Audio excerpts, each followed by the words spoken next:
In the United States, veal is one of the most culturally stigmatized meats you can find in a grocery store. To millions of consumers, the word itself is synonymous with animal cruelty, evoking immediate discomfort and moral disapproval. Yet, just a few feet away in the very same meat aisle, you will frequently find cuts of lamb. It is purchased for family dinners, featured on gourmet menus, and celebrated during spring holidays. Here lies a striking moral paradox. Both veal and lamb are, by definition, the meat of young animals slaughtered long before they reach maturity. A veal calf is typically killed at around 20 weeks of age, while a lamb is slaughtered between 6 and 12 months. Why then does eating one of these young animals spark intense ethical outrage, while eating the other is seen as a normal, even upscale culinary choice? This moral divide did not happen by accident.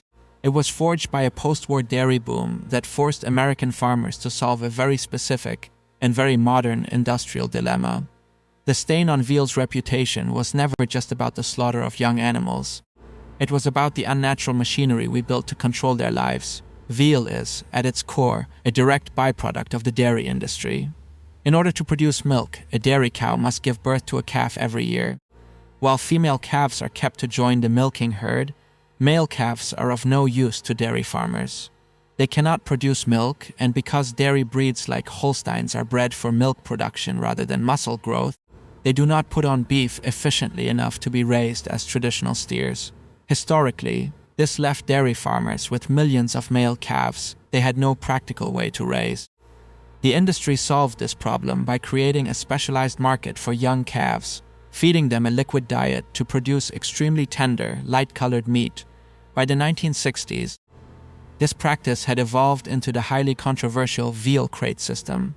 To keep the meat as tender as possible, farmers confined the calves to individual wooden crates, measuring just 2 feet wide and 5 feet long. The calves were tethered by their necks, preventing them from turning around, stretching their limbs, or lying down naturally. This absolute restriction of movement prevented their muscles from developing and toughening. To make the meat even more appealing to high-end diners who demanded a pale pink or white flesh, the calves were fed a liquid milk replacer formula intentionally formulated to be deficient in iron and fiber. This diet kept the animals in a state of borderline clinical anemia, preventing their blood from turning their muscle tissue red. For the calves, this environment was a biological nightmare. Deprived of iron and fiber, they suffered from chronic stomach ulcers and digestive tract issues. Isolated from all social contact in dark, narrow stalls, they showed signs of severe psychological distress.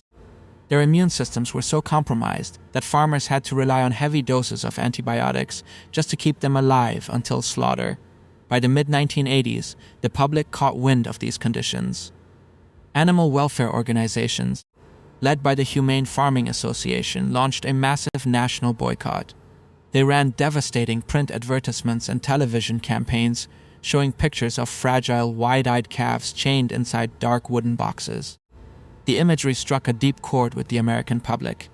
The veal crate became a national symbol of industrial farming run amok. Consumers voted with their wallets, and veal consumption in the United States plummeted. It fell from an average of 4 pounds per person annually in the mid-20th century to less than a fraction of a pound today. The stigma was so powerful that it became culturally normalized. Even people who regularly ate cheap beef from feedlots drew the line at veal. But while the veal industry was descending into a crisis of containment, lamb walked a completely different path, one shaped by the stubborn biology of sheep. Unlike cattle, sheep are small ruminants that do not adapt well to intensive indoor confinement. In fact, keeping lambs in individual crates is not only economically impractical, but it is also biologically disastrous. Sheep possess a powerful flocking instinct. When they are isolated from their herd and confined to tight spaces, their stress levels spike so dramatically that it can trigger fatal physiological shock. Because of this, there is no such thing as a lamb crate. Instead, the vast majority of lambs are raised outdoors on open pastures. They spend the first few months of their lives grazing alongside their mothers, running, jumping, and socializing in herds. They eat grass, clover, and drink maternal milk, which naturally contains healthy amounts of iron. Because they are allowed to move freely and consume a natural diet, their meat develops a healthy, deep red color. Confining a dairy calf to a veal crate is like sentencing a child to live inside a narrow closet, while raising a lamb on a pasture is like letting a child play freely in a schoolyard before their time comes.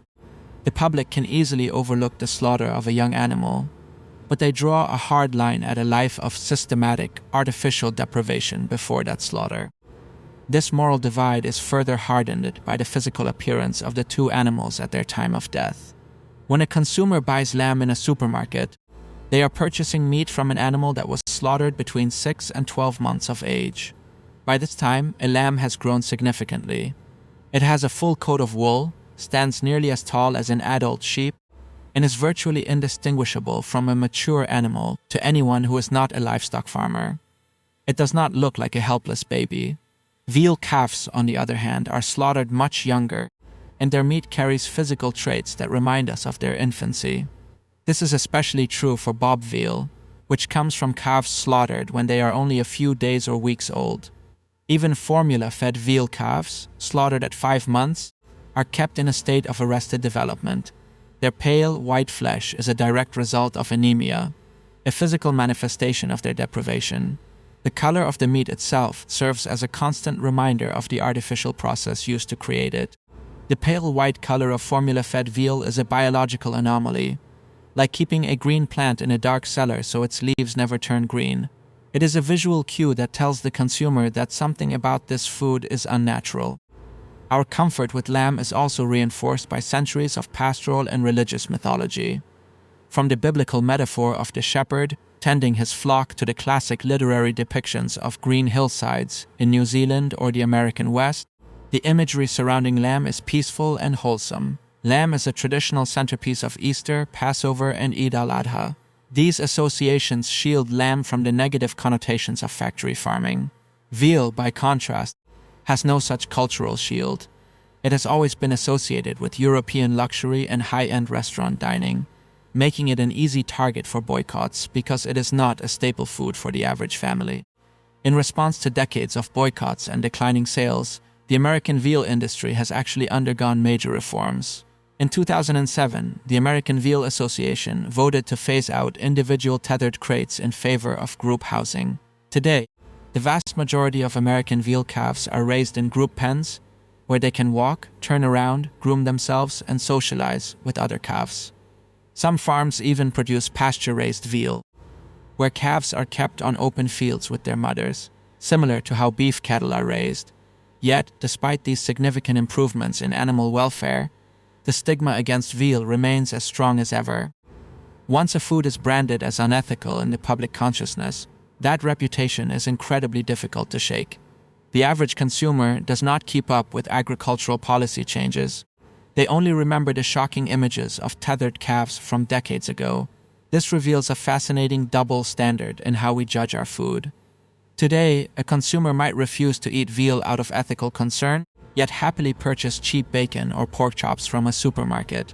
In the pork industry, pregnant sows are frequently kept in gestation crates, metal cages so narrow that the pigs cannot turn around for months at a time, a practice that mirrors the exact confinement of the old veal crates. Yet, pork remains a massive staple of the American diet, largely because the pork industry was never targeted by a single visually devastating campaign that captured the public's imagination the way the veal boycott did. Ultimately, the difference in how we view veal and lamb shows that our food ethics are rarely based on pure logic or the age of the animal at slaughter. Instead, they are driven by the stories we are told and the images we remember. We have accepted lamb because its life fits our romantic ideal of traditional farming, a peaceful existence on a green hillside. We rejected veal because its production exposed the coldest, most clinical excesses of modern food engineering. The next time we look at a menu, the choices we make are not just about taste or nutrition. They are a reflection of the moral boundaries we have drawn, boundaries shaped far more by the power of a single image than by the realities of the past